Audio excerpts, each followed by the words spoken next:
If any of you came here this evening with the idea of hearing how well we're all doing in America these days, you might want to leave now, because what Chris Hedges provides in his searing new book, America, the Farewell Tour, is a pretty bleak account of the mess that we're in. Just in the first few pages, Chris notes that civilizations over the past 6,000 years have the habit of eventually squandering their futures through acts of colossal stupidity and hubris. Then he adds, "We are not an exception. We are entering this final phase of civilization." Chris, an experienced journalist, goes on to detail the evidence of decline and growing despair. In the opioid crisis, increases in gambling, the prevalence of pornography, the spread of magical thinking, the resurgence of hate groups, the explosion of xenophobia, and so on. He examines these developments, sees the rise of Donald Trump and his authoritarian populism as an outgrowth and natural exploitation of these trends, and issues a passionate call to action to reverse this disintegration while there's still time. Anyone familiar with Chris's extensive writing over the years won't be surprised by the sharpness and forcefulness of his critique, the detail and broad scope of his reporting, and the many scholarly references woven into the book. For the first 2 decades or so of Chris's professional life, he reported overseas as a correspondent covering conflicts in Central America, the Middle East, and the former Yugoslavia. Much of that period he spent with the New York Times, and he was part of the team of Times reporters who in 2002 won the Pulitzer for explanatory reporting for their stories before and after the 9/11 attacks, profiling the global terrorism network and the threats it posed. For the past decade, Chris has been a columnist for the progressive news and commentary website Truthdig, and he hosts the show On Contact on RT America. A graduate of Harvard Divinity School, Chris was ordained a minister in the Presbyterian Church 4 years ago. He's also taught at Princeton and several other universities and conducts college credit courses in the New Jersey prison system. Plus, he's written about a dozen previous books over the past decade and a half, including his first, War is a Force That Gives Us Meaning, which was a finalist for the National Book Critics Circle Award, and 6 years ago, Days of Destruction, Days of Revolt, with cartoonist Joe Sacco, which was a bestseller. Chris has spoken here several times before, and I'm sure we're in for a very spirited and provocative discussion. So please join me in welcoming him back.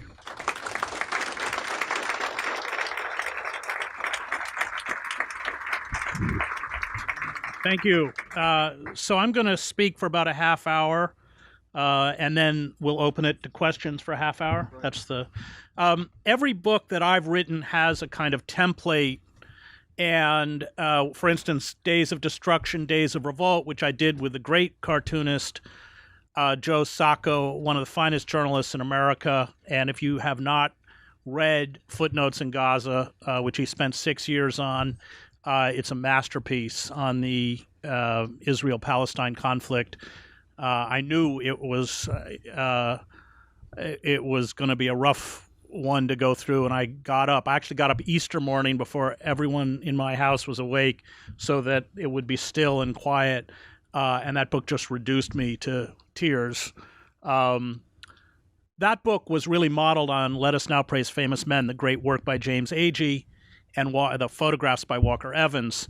This book, my kind of model was Emile Durkheim's great study of suicide at the end of the 19th century in France, where Durkheim, who was an amazing sociologist, very much like W.E.B. Du Bois, where he would go out. He didn't remain trapped in his particular academic enclave, but really went out and listened and interviewed, which is, of course, what made Du Bois such a remarkable and important presence and sociologist within the United States, writing about African American communities. And he came to the conclusion, this is where we get the term anomie, that societies that disintegrate, that societies in decay, communities in decay, create diseases of despair. That's not his term, but that's his idea. Pathologies that are expressed, that rise up from failed states, and those would be self-loathing, a sense of a lack of self-worth, alienation, all, as Durkheim says, that comes when you no longer have faith or belief in the established order, the established ideology, and established institutions. And that those kinds of pathologies are expressed in very self-destructive activities: gambling, hate crimes, sexual sadism, which is what pornography is. And although I went to the extreme. In my book, Empire of Illusion, I had written about the porn industry. But for this book, I went to kink.com. Hopefully none of you know what it is. I didn't know what it is. Derek Jensen had to tell me what it was. So they bought the old National Guard armory in San Francisco and run the largest BDSM operation in the world, which is live streamed. Look, it is torture. It is clearly, I mean, women are waterboarded and stuff. And then people will, people can stream in and say what they want done to the women. I mean, just appalling. But anyway, I went to these classes for which were held in the basement of the armory for doms, dom, what do they call them? People who are dominant, people who like, what do they call? No, they're not dominatrix. They're dweeby guys who dress in black. And me sitting in the basement. I was not dressed in black. I actually wrote the gambling chapter out of the Trump Taj Mahal before I even knew Trump was even going to announce, which was inappropriate decay. I mean, there was mice all over the place, and the lights were burned out, and people were shooting up in the elevators, and most of the Taj Mahal was mothballed. It gives a nice picture of what's going to happen to the rest of the country if he remains in power. And then I was with these white hate groups, Knights of the Alt-Right, Proud Boys, which, of course, hate groups are a product of a diseased society, the Three Percenters. I was actually at one point at night around a bonfire with these guys in upstate New York, and I, of course, living in mortal fear that someone there would Google me. I was with my research assistant, who was terrified, quite justifiably so. And at one point, across the bonfire in the dusk, we saw 2 or 3 of these guys pointing at me. That's when, like, we got out, like, as fast as we. She actually, when we got to the car, she was so frightened she like crawled down to the floor.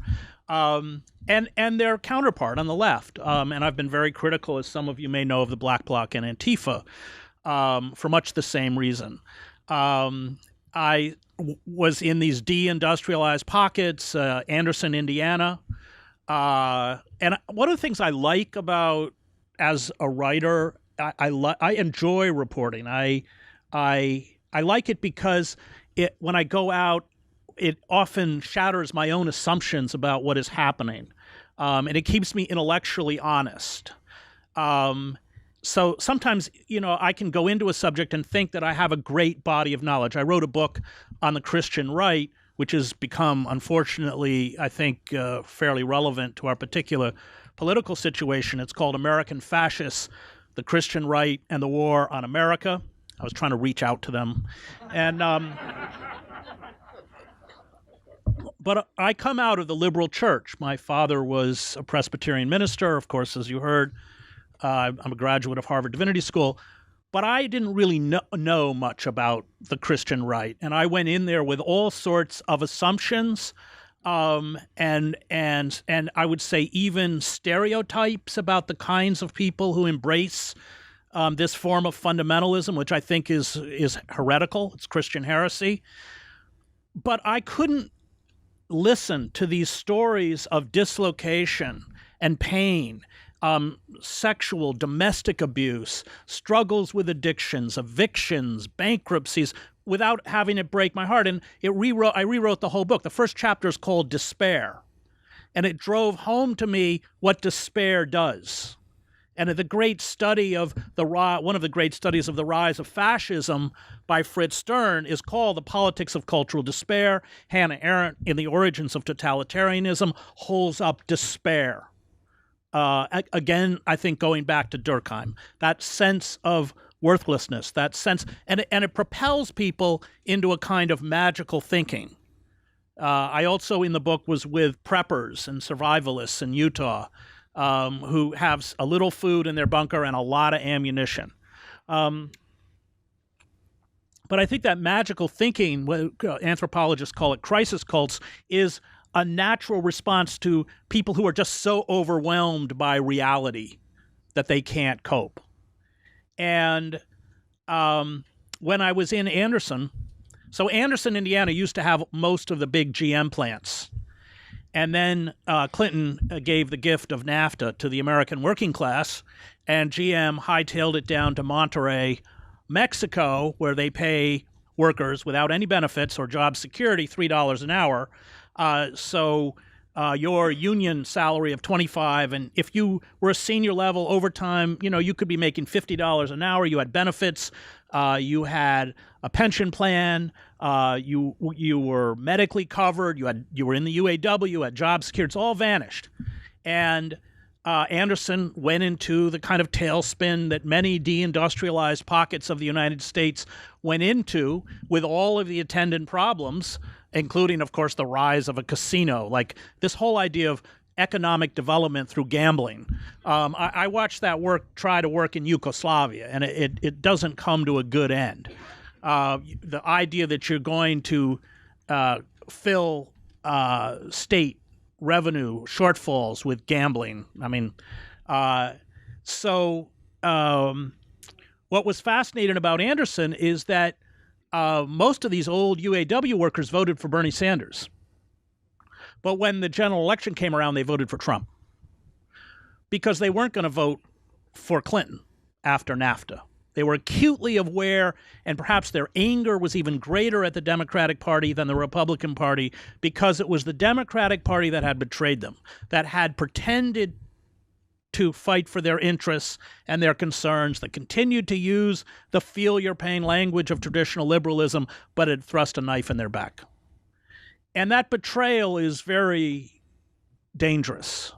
It is, Baldwin, when James Baldwin writes about, and one of his essays, he writes about why he thinks African-American middle-aged men don't have a midlife crisis the way white middle-aged men do. He said, because African-American men are not prone to believe in the American dream, given the forms of oppression that mutate and are protean and exist throughout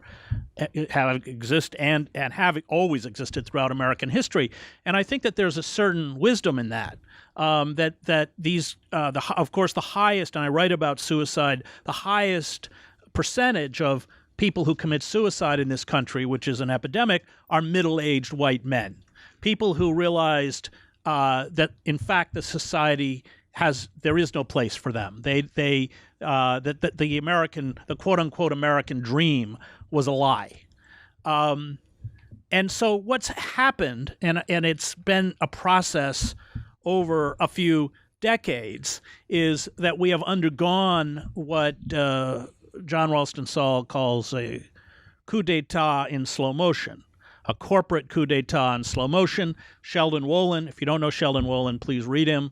We just lost him a couple years ago. I did a 3-hour interview with him right before he died on YouTube, which was very humbling. I had reread all his books. I had pages of notes. You can watch it. It's remarkable intellectual pyrotechnics. There was just nothing that I couldn't throw at that guy. It was really quite spectacular. We had not been interviewed in over a decade. It was the last interview he gave. But his book, Democracy Incorporated, and then his masterpiece, Politics and Vision, are kind of seminal works. Politics and Vision is often considered by political scientists as one of the great political books on political philosophy produced in America in the 20th century, and I think that's not hyperbolic. Wolin calls the system inverted totalitarianism, in that he means that, like the late Roman Republic, you still have the facade. You have the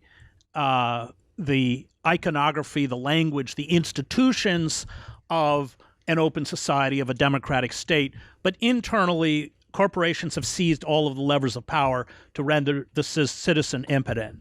And of course, what that does, anytime a cabal seizes power, whether it's monarchical, communist, fascist, corporate, and redirects all of the systems of government and institutions towards their own empowerment and enrichment, then you get a form of political paralysis. The political system seizes up. It no longer responds to the rights and legitimate grievances of the citizenry, and in fact extracts more and more and more out of a population that is already under deep distress. And of course, that is what has happened, and that's one of the reasons why it's important to get out to places like Indiana, or I write out of Scranton, Pennsylvania, where the city went bankrupt or almost went bankrupt, and they had to sell off all of their utilities, their sewer system. This is not uncommon throughout deindustrialized centers in the United States. And of course, corporations buy it up and then jack up the prices. And these are, I think it's in the book, but I can't remember the average per capita income per family is like $40,000 a year or something in Scranton. Not much. And so you're extracting more and more and more from a population that has less and less and less. And that is the process. I mean, Trump has, of course, turbocharged the kleptocracy, but it was there before he came in.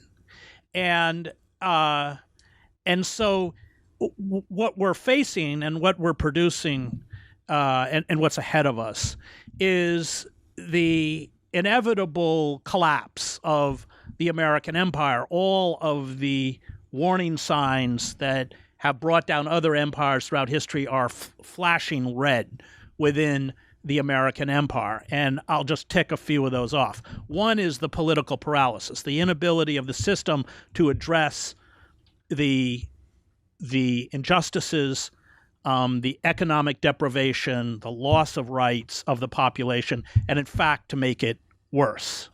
The other, of course, is something that even Bernie Sanders doesn't like to talk about, and that is the bloated militarism and imperialism that is hollowing the country out from the inside. So you have now 17 years of warfare in the Middle East. There's a term, I don't know if people have read, Alfred McCoy wrote a good book, I think it's called This American Century. He's a great historian. But he talks about what he calls micro-militarism. It's a term that historians use. And what it is that late empires inevitably overreach. They carry out acts of military folly in an effort to recapture a lost power. For instance, in the Athenian Empire, they invade Sicily. Their entire fleet is sunk. Thousands of soldiers are killed, and the empire unravels. There are revolts throughout the empire. Or you look at the slow decline of the British Empire, which really began at the end of World War I, but culminated in 1956 when Nasser nationalizes the Suez Canal, and the British attempt to invade, and going back to Sacco's book, the Israelis take over Gaza for 100 days and carry out wholesale massacres, which is what his book is about, Footnotes in Gaza. And Eisenhower will not support them, largely because he won't give them credit to carry out this act of military adventurism, and they retreat in humiliation. And then what happens is the pound sterling is dropped as the world's reserve currency. And that, of course, is the death blow of the American empire, which is going to happen one day. Once the dollar is no longer the reserve currency, the economy seizes up. Imports become phenomenally expensive. We can't live off of the sale of treasury bonds, and because nobody wants them. And you can look at what happened to the British economy in the 50s if you want to know what's coming. And so you have a situation where you're squeezing your population harder and harder and harder for less and less and less. And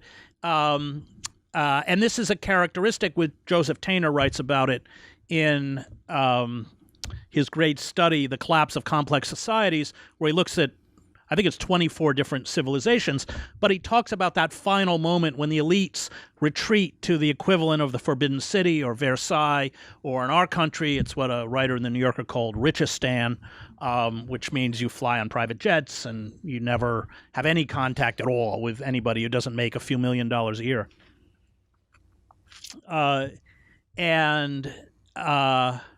And so they have no connection with the reality, and they squeeze. In this case, of course, it's through debt peonage. They've borrowed all these banks, Goldman Sachs, which is a criminal organization, Goldman Sachs, all of these corporations were able to borrow from the Fed trillions of dollars. I mean, there's various numbers, 4, 7, and at virtually 0% interest, but it does have to be paid back. And so how's it paid back? It's extracted from us. That's $1.4 trillion in student debt. That is, you're late on your credit card, it's 28%. That is, even if you have health insurance, as anyone who has it can tell you, the costs keep rising astronomically in terms of copay, what they don't cover, what the pharmaceutical industry, which can jack up our, the Mylan, but that's just one of many examples in the EpiPen. So you're extracting more and more from a population, and how do you deal with this kind of calcification or failed democracy? And that is that at the same time you strip citizens of their rights. You reinterpret constitutional rights. You overturn them by judicial fiat. So, for instance, with Citizens United, which allows the Koch brothers to control with dark money or Sheldon Adelson, these figures, our elections, it becomes the right to petition the government or a form of free speech. This is how Citizens United is justified. Edward Snowden exposes the fact that we are the most surveilled, watched, monitored, eavesdropped population in human history. And I covered the Stasi state in East Germany. And, of course, nothing is done to restore the constitutional right of privacy. And if you wonder why it's so dangerous that they have everything on every one of us, including medical records. You go back to Hannah Arendt's great book, Origins of Totalitarianism, and she writes about how despotic governments take information or have files, information on every citizen, so that at the moment that they seek to criminalize that person or a group, they can twist whatever information they have to justify it as a crime.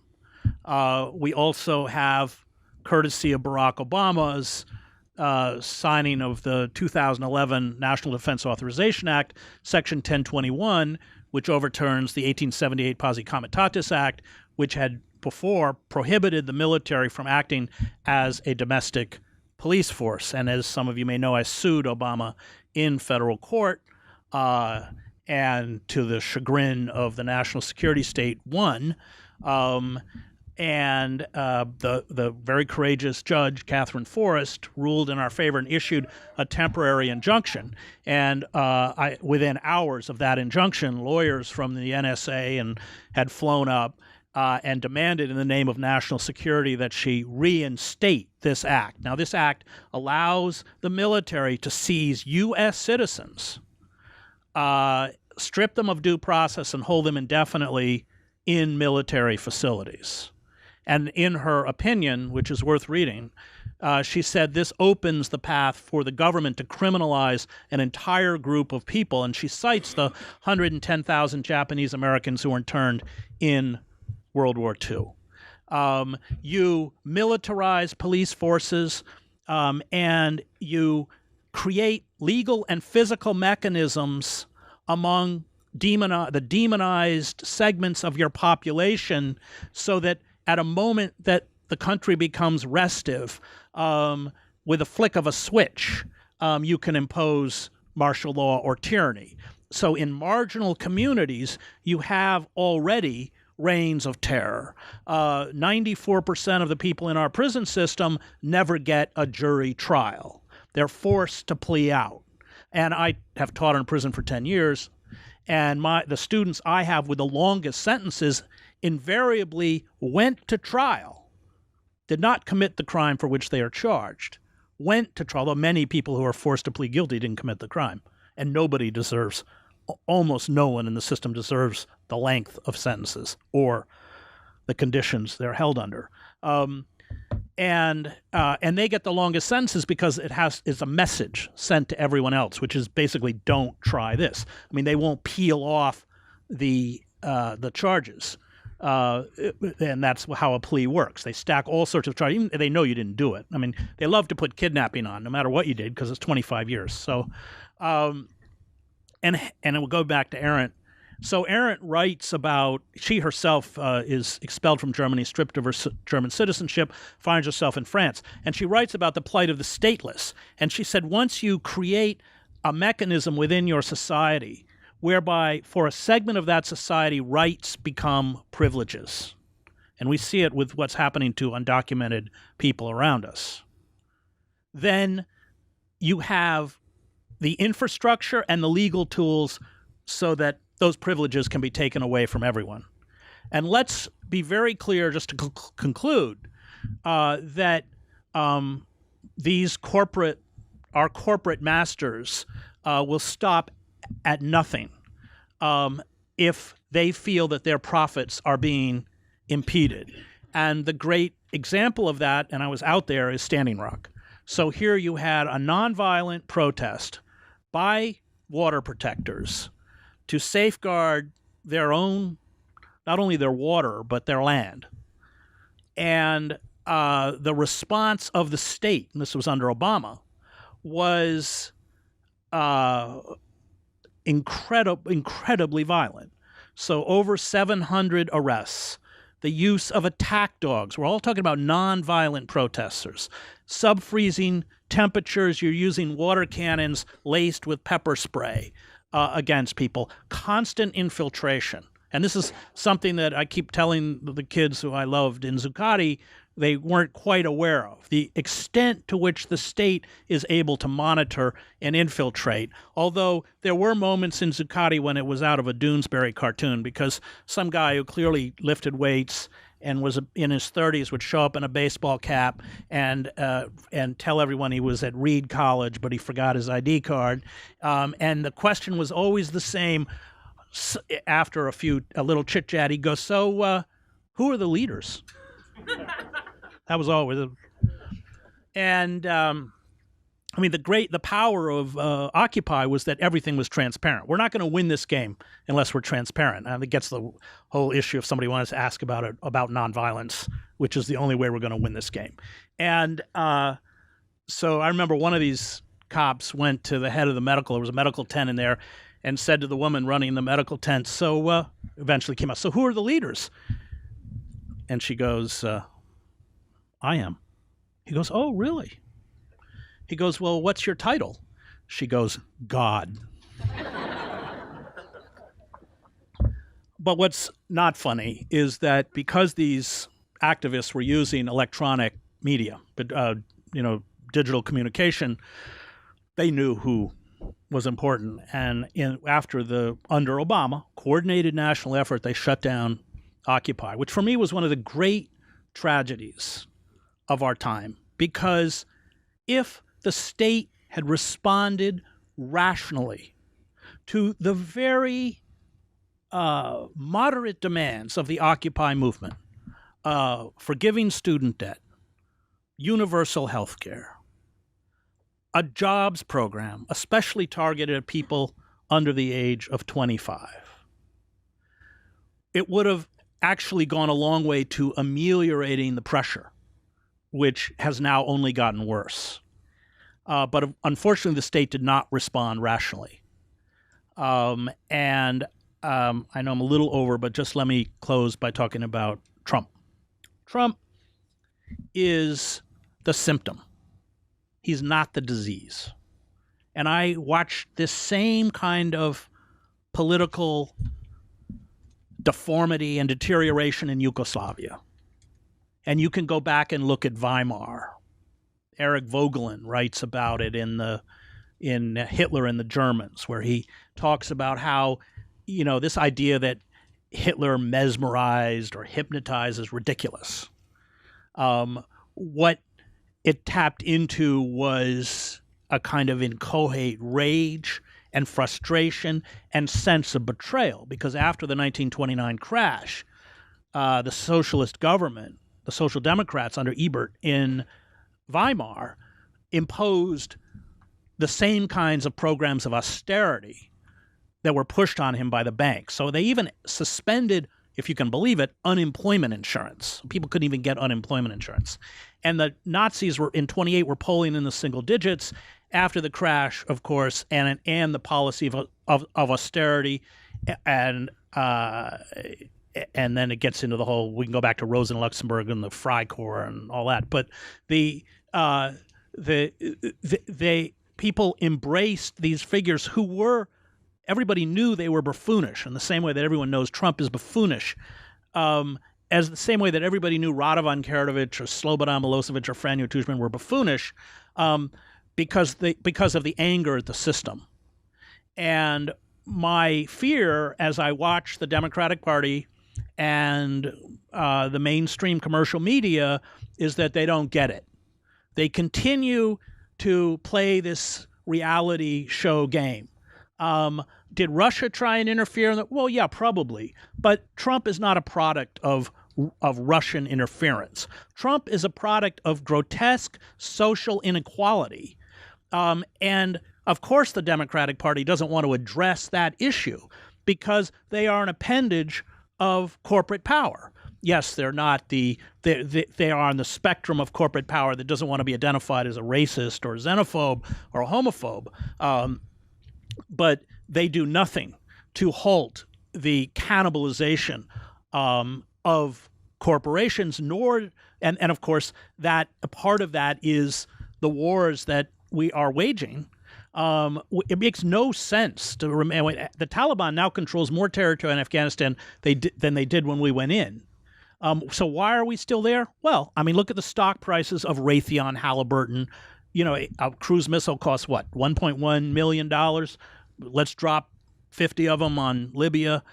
It's good for money. It's good for profit for the war industry, but it's not good for anyone over there, and it's certainly not good for us. And then I guess I'll happy to take any questions anyone has.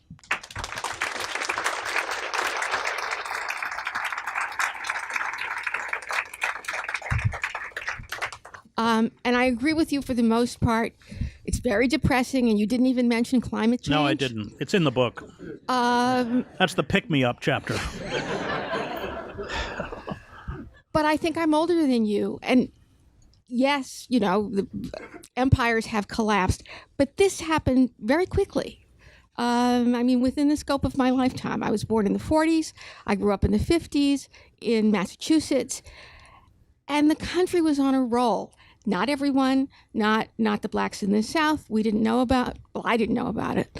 But the people who were left had gotten through the Depression. They had gotten through the war. They had been led by Roosevelt.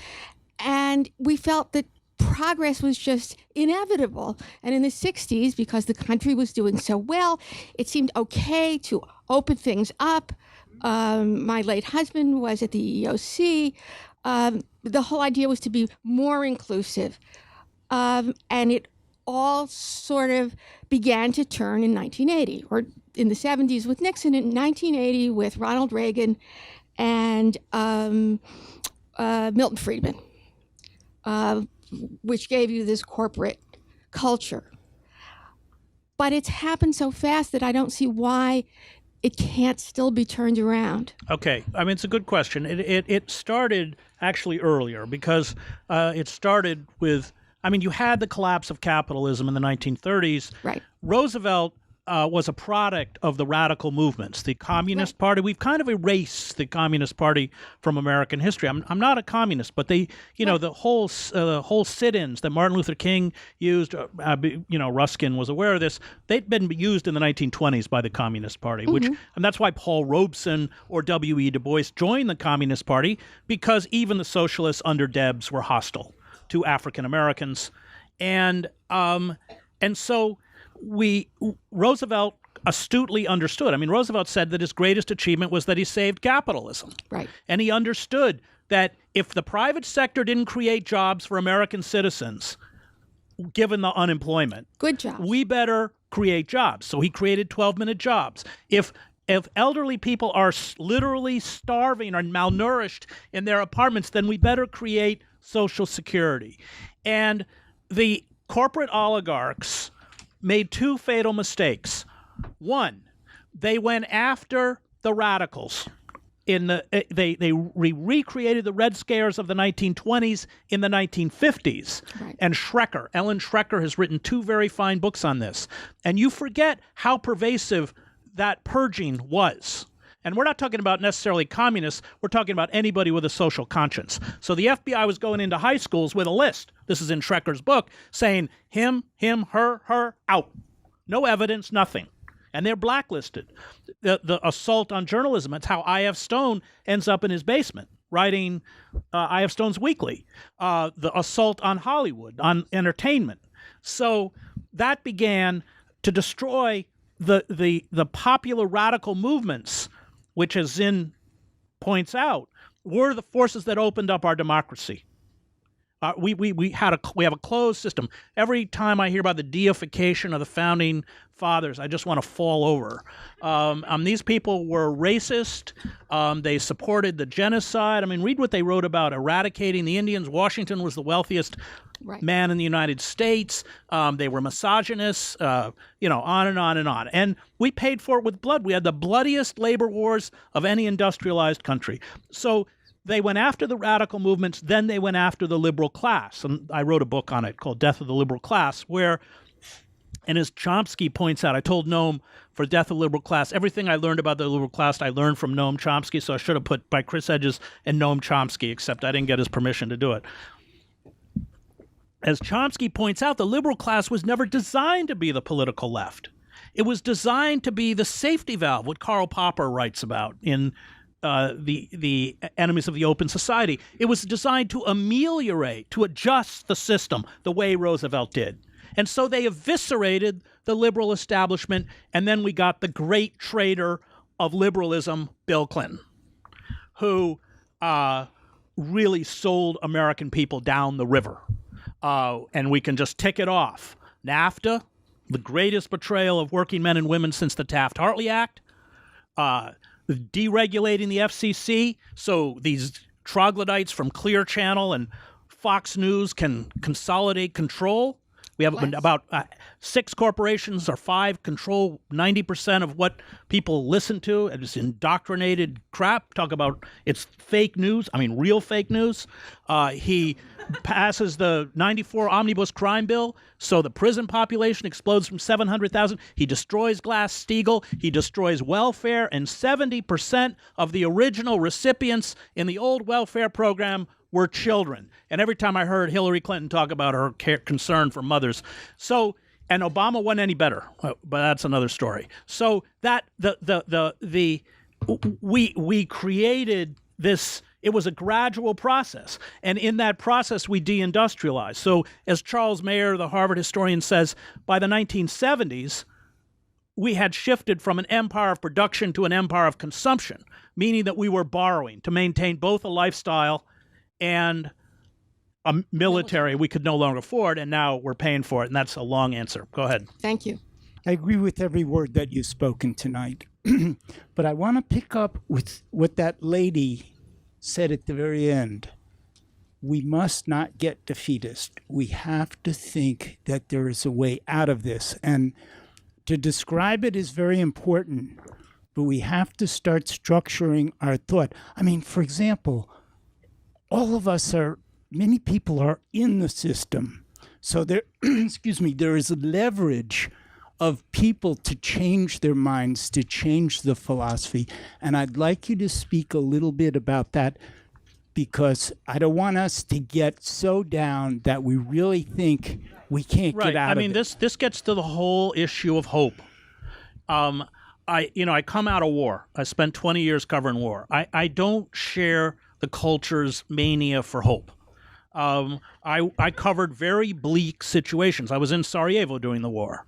And my job as a war correspondent was to make a very cold, rational calculation about the weapon systems around me and the possibility for destruction, and then to act. And she mentioned climate change, which I haven't spoken about. But, we've known about climate change since 1902. And we've done nothing, which kind of implodes the new atheists. Chomsky calls them the religious fanatics for the state religion, Sam Harris, etc. It implodes this idea that we're rational human beings. And I think that, Reinhold Niebuhr has... But sir, are you in such despair yourself? I mean, it's not as a criticism, but have you given up much hope? But I have. But the fact is, you can't use the word hope if you don't resist. Okay. And so we have to carry out, because the very act of resistance or rebellion at that moment makes you a free human being. But at the same time, it doesn't do us any good not to grasp the crisis, the mortal crisis that we face, not only as a nation, but as a species. And I think that is the great existential struggle of the moment, whereby we have to see reality for what it is, and then we have to resist. Okay. But most people who rebel, the great rebels, Toussaint Louverture or Sitting Bull or Malcolm, or they but in the eyes of the world, they didn't succeed. But in fact, what they did is hold up that other narrative. And I would then go into my own background as a seminarian. I once asked Daniel Berrigan, the great radical priest and poet, how he defined faith. And he said, faith is the belief that the good draws to it the good, even if empirically everything around us says otherwise. And I think that if we are going to resist successfully, we are going to have to do so, not in an orthodox way. Emma Goldman, fundamentally, I think, had a deep religious impulse. We are going to have to believe, as Berrigan says, that the good draws to it the good, even if empirically everything around us gets worse. But Sartre writes about it, the utopianism of the practical. I can't remember his exact phrase. My son's here; he can tell us. But we are going to have to see how dire it is. And look, I'm not the only one in this room who has kids. And even if we fail, we have to. I want my kids to look back and say he tried. So I think on the one hand, we do have to face how bleak it is. On the other hand, we can't let that despair cripple us. But I look at this, this kind of inevitable human progress or technology will save us as foolish as the denial of global warming. Thank you.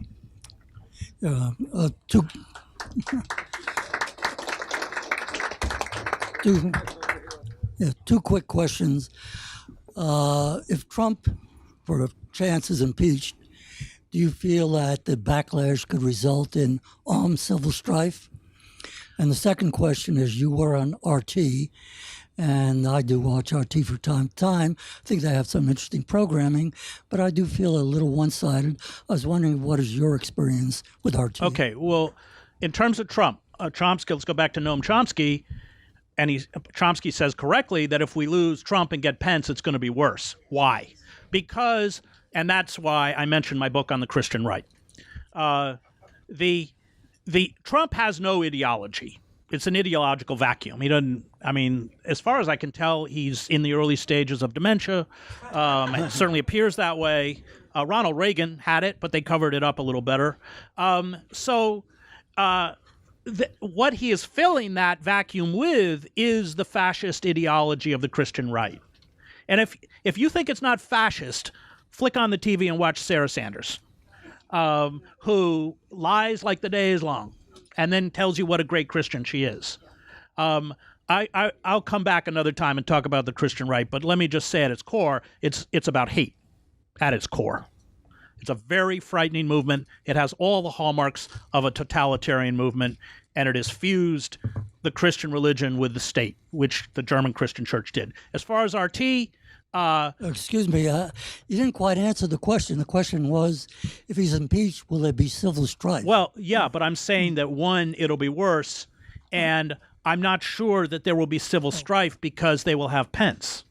Pence is a product of the Christian right, and while Trump caters to the Christian right, you have to remember that they have all these institutions they built, Liberty University with its own law school and its own systems of indoctrination through cable channels. And so I don't think there'll be civil strife because, in fact, that Christianized fascism, which this segment of the population yearns for, will become more pronounced. In terms of RT, look, if we had a functioning public broadcasting system, critics of corporate capitalism and imperialism would have a voice.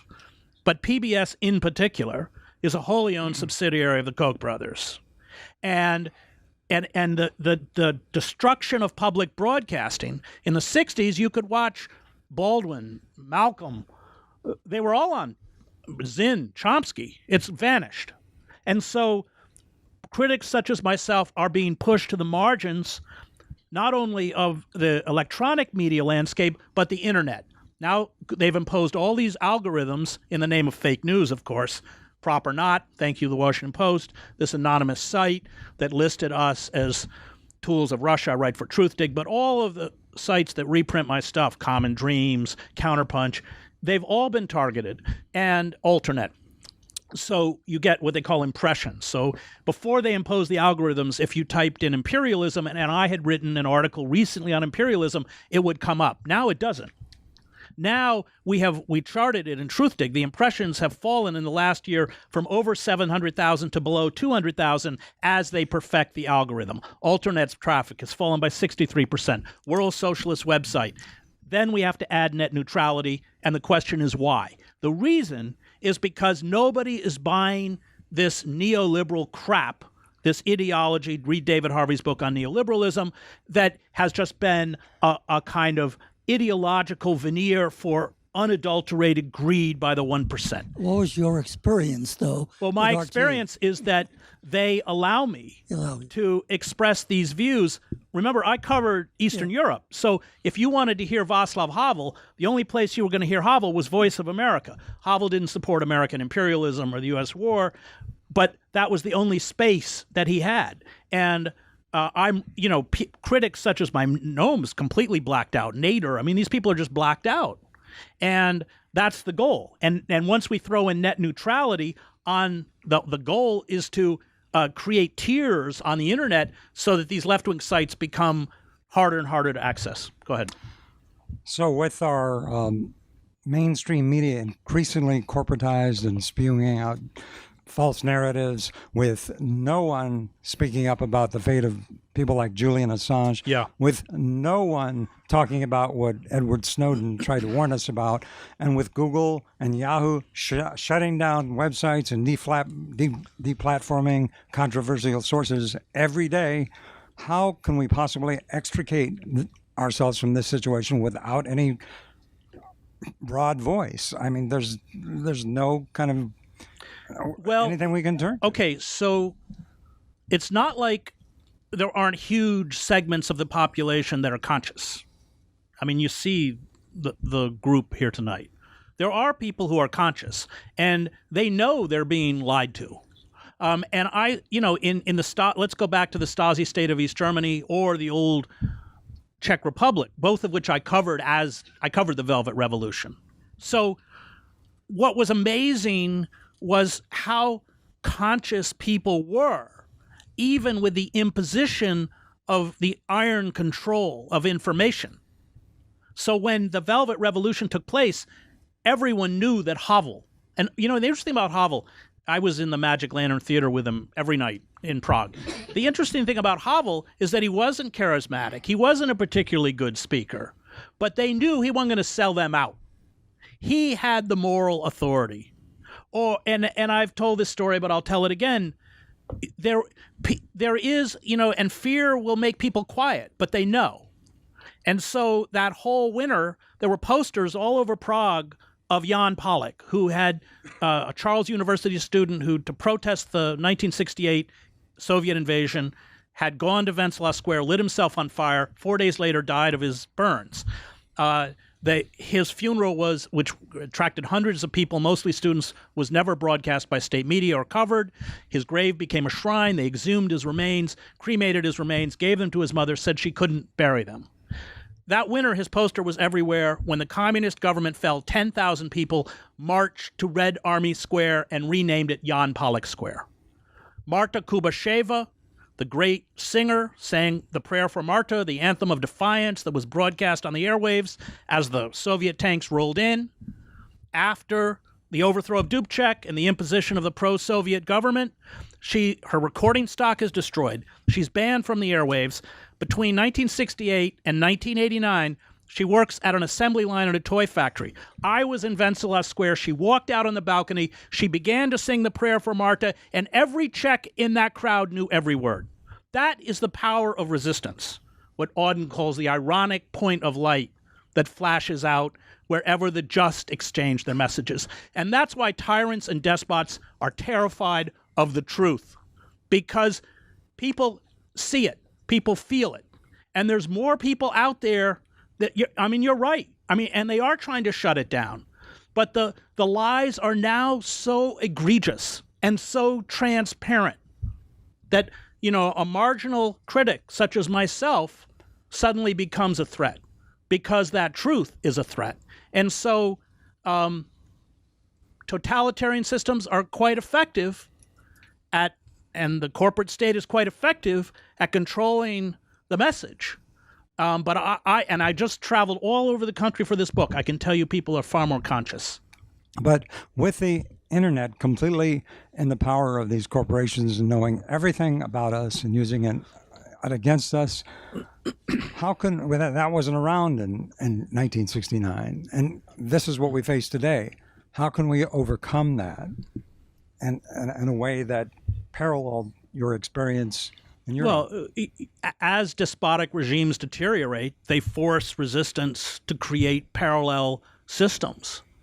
So I write about Anderson, Indiana, where these old former Catholic worker people have bought a warehouse. So this is the end of the book on Chapter of Freedom, and they are literally, because their stories are not told, people trapped in the gig economy, they literally print it up and write it and disseminate it. I'm not saying, you're right to be concerned about it, but that doesn't mean they're going to win. So I have a broad question. 2016 was probably the first time I had been politically engaged after being in the Army for some time and being deployed. That's a whole nother world to even explain that to people, that a culture that really doesn't want the story of what happens overseas in the name of empire to be told at all. That's right. But where does the left go from here? If I find it to be a very sad state. Jill Stein's name has pretty much been dragged through the mud. She can probably no longer effectively participate in the political system. The Democratic Party, as much as Ocasio-Cortez seems like she'll bring change, she still has to go up against a huge apparatus that will silence her, I think. Yeah, Where do we go? Where do we go? We go to the street. We look at people like Standing Rock. We look at all of the great radical movements that were shut out of power. I mean, we've gone through vicious periods of American history. I don't know if you know James Cone, but if you don't, you should read him, Crossing the Lynching. We've just lost him. This most important theologian in America and one of the great moral voices of our time. But as James kept saying, people will say Malcolm was so radical. Malcolm said what he said in Harlem. When King got up and said what he said in Montgomery, it meant that the next day walking down the street, he could be dead. And I think that we have to uncover or find again with us that kind of moral courage represented by the great figures of resistance. And we have to begin what we saw in South Africa, which brought down apartheid, which is non-cooperation. We have to do everything in our power to build alternative structures to pit power against power, and we have to do everything in our power to obstruct the workings of the corporate state. And that's what the Wobblies did. That's what the old CIO did. That's what they did in the civil rights movement. That's what the Communist Party did. That's what the Progressive Party did. We have antecedents. They erased this from American history. That's what the Bonus Marchers did, which, of course, MacArthur went in and evicted them by force. And, politics is a game of fear, and we have to make them frightened of us. That's our goal. That's the only way they're kept in check.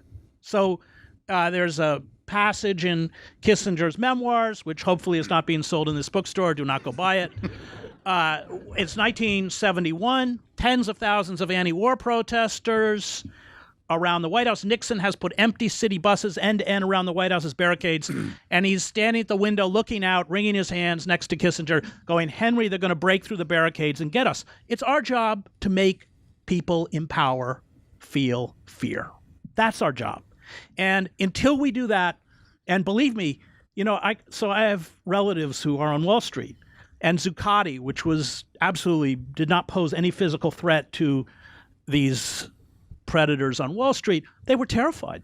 They wouldn't even go out for lunch. They had all their private security firms tweeting or telling them every hour, they're on Bond Street now. They have a giant puppet octopus in front of Goldman Sachs. Really. There are a lot. You know why they're so scared? Because they know even better than we do how corrupt and fixed the system is. That's why Bernanke was on his knees, and unfortunately, Obama didn't stand up for us. He stood up for the bankers. So that's it. That's the only hub. We haven't even talked about climate change. I mean, that's why Standing Rock is so important. That's why blocking the railroad tracks in the Northwest, who are bringing down the pyramid, that's what we got to do. That's it. And I think they understand how hated they are, and that makes them weak, and that gets into the whole issue of violence as the great. And then we're talking about revolution, by the way. I'm talking about the overthrow of the corporate state, and for the Homeland Security person who's here, that's overthrow, O-V-E-R. Because these people are going to kill us, and they're going to kill my children. And in the end, these corporate forces have us. They have us by the throat, and they have my kids by the throat. And I don't know if we're going to win. I don't even know if we're going to survive as a species. But in the end, I don't fight fascism because I win. I fight fascists because they are fascists. And that moral, almost religious quality is one that we have to embrace, what Niebuhr calls sublime madness. That understanding that radical evil must be opposed, even if everything around us says that we will fail. And when we find that, and when we have the courage to stand up and defy it, we may not win in an ultimate sense, but we will be free. I mean, I teach in a prison. They imposed a rule in the prison that my students had to walk past the guards down the corridors with their eyes down. And they refused. They walked down the corridors with their eyes up. It sounds little, but it's not. That's what we have to do. And we have to understand that not the Democratic Party, no system now, there are no institutions in this country left that are authentically democratic. There are no institutions that are going to protect us or protect our children or protect the ecosystem on which we depend for life. It's up to us. And at least let us find that courage so that whatever generation comes after us will say they were not passive and they were not complicit.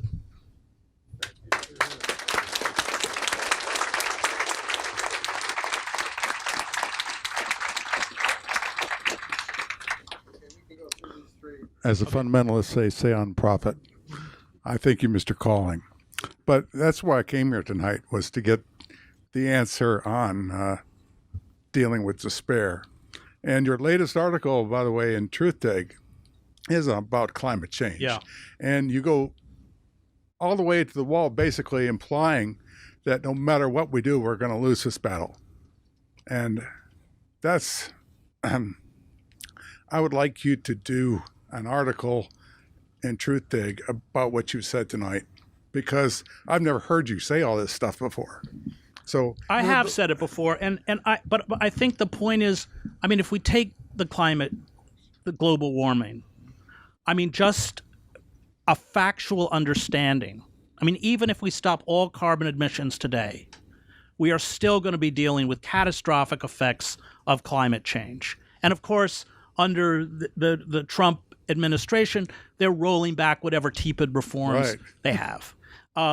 And we don't have any time left. And I think part of it's imperative for us to grasp how little time we have left. I mean, climate scientists are quite clear that once we get below 2%, above 2% Celsius, we may get into the kinds of feedback loops that create the temperatures on Venus, which are 800 degrees.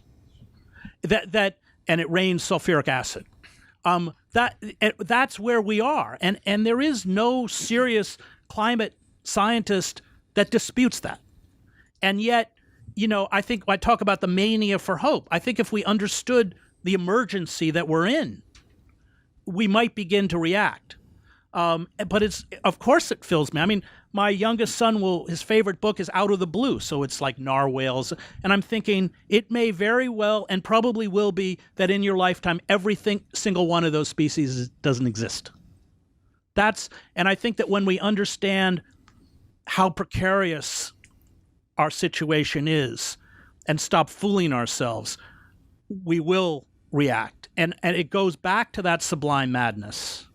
I mean, that in the end, it is most rebels throughout history don't succeed, but we have to, and I think that we actually overcome despair by resisting. I mean, I do. I mean, it's boutique arrest. I never heard that statement from you before. No, I've made it. That's the key. I mean, right there. Look, I've been arrested in front of the White House. I've been arrested in front of Goldman Sachs, and that kind of solidarity. I was arrested with 133 vets in front of the White House, and in the winter, it was snowing.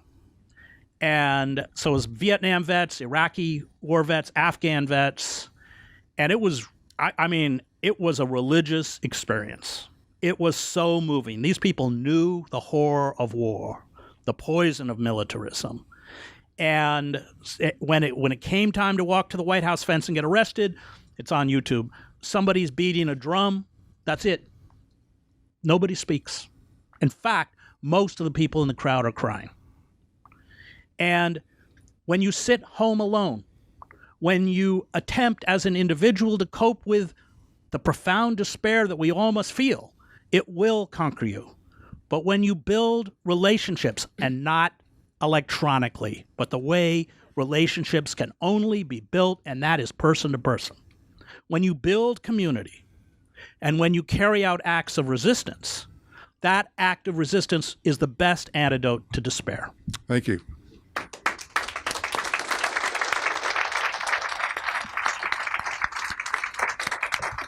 You have one more? Yes, I actually had a serious question, but I realize time is short. Basically, you never hear anything about the money system in progressive discussions, and I would love that to be addressed more. Not the money system. He'll talk about banks and so on, but it's much more complex than that. But I do want to take this opportunity to thank you personally. I realized as a progressive about 2 years ago that I could no longer continue to kill and exploit animals for my pleasure. And I know you don't get to talk about it that much, but you inspired me to go vegan, and it's changed my life completely. So I just want to say thank you. Well, if you care about climate change, the animal agriculture industry, many people argue, is the greatest contributor to global warming. And you can get up tomorrow, and that's something you can do. It's also healthier. But it was the environmental factor that pushed me to become vegan. Because whatever I do in my life, it was an easy action to take. And again, it is part of that assault that we all must carry out against corporate power. And then we get into the whole issue of how they treat animals and the antibiotics they pump into them and everything else. But yeah, thank you for bringing that up. I think it's an important thing that we can all do. Hi. In light of your comments about resisting, taking it to the streets, shutting it down, I know the buzzword now is we all need to choose civility, but I just noticed when you began, you made some comments about the Antifa demonstrators, and they didn't sound very positive. No. Could you sort of expand on that a bit? Well, I've written about it. During the Occupy movement, I wrote about the Black Bloc, and I call them the cancer of Occupy. Look, the problem with Antifa and the Black Bloc is that in the name of diversity of tactics, they really only have one tactic. They serve the interests of the state. And the interests of the state is to demonize the resistance movement, make people afraid of it, and infiltrate it. And I would argue that the huge percentage of these people are cops. Infiltrate it and get them to carry out acts of violence to justify state repression. You want to know who wrote the best about anarchist violence? Is Lenin. He got it. He understood how dangerous that was to the revolution. And look, resistance is not a form of catharsis. It's tactics. It's strategic. Our job is to bring them down. And as the great theorists of revolution, Crane Brinton, Jeffrey Davies, and others have pointed out, no revolution succeeds, and this was true in the revolutions I covered in Eastern Europe, until a significant percentage of the security apparatus and the civil bureaucracy defects. Because once they defect, it creates paralysis. So I was in East Germany. You have demonstrations in Leipzig. Erich Honecker, the communist dictator, for 19 years, sends down an elite paratroop division, which is going to fire on the crowd. They get there. The local communist authorities block it. Honecker's out of power within a week. That's because these people know. I mean, I used to get in a battle about taunting the cops in Zuccotti. And I remember kind of flippantly, which I shouldn't have done, saying to a group in Zuccotti, the people who carried out the most egregious abuses in Zuccotti were the white shirts. They were the officers. Once the white shirts weren't around, there was a lot of almost fraternization between the blue uniformed and the kids. So in this talk, I said, look, we only have to deal with the white shirts for a couple hours, these white shirted assholes, for a couple hours a day. These cops have to deal with them all day long. So they shut down Zuccotti, and I'm giving a talk in New York. And at the end, this man comes up to me and he goes, I'm a white shirted asshole and I read all of your books. Now, he might be the only one, but I shouldn't have said that. Because we will not succeed unless we bring with us substantial sections of those within the power system. And look, I think they passed Section 1021 of the National Defense Authorization Act because ultimately the elites don't trust the police to protect them. And when in this 2-year legal battle, we went before Obama appealed it to the Second Circuit, the appellate. And of course they were stuck because it's totally unconstitutional. So they don't want to have to rule on it. And for months, they sit on it, sit on it, and sit on it. And I was also a plaintiff in Clapper versus Amnesty International about wholesale surveillance before the Snowden revelations, where government lawyers got up and said that I and the other plaintiffs were just speculating about government surveillance, and then added, if the government was monitoring them, we would tell them. Okay. So they threw it out because we didn't have standing. That's the way they deny our rights. And so then the Second Circuit said, he doesn't have standing. He can't bring the case. And we filed a cert, but during that to the Supreme Court, and they wouldn't take it. But during that 2-year battle, we went to the Democratic leadership. We went to Pelosi, the lawyers. We said, look, they pass Section 1021 every year. All you have to do is pass it and say it doesn't apply to U.S. citizens, and we drop the lawsuit. But of course they weren't going to put, because it does apply to U.S. citizens. And I forgot your question. What was it? It was about Antifa. Oh, yeah. You know? So Antifa plays into what they want, which is a militarized states. And as I look, I was overseas. Somebody that asked a question was overseas. He'll second me, having been around special forces. We have 60,000 of them. They're called death squads. The state has the capacity to inflict levels of violence that we can't even begin to imagine. And that's just a route that is utterly self-destructive. And so I have been quite vocal in my attacks against Antifa and the Black Bloc because I see them as counterproductive to what we're trying to accomplish.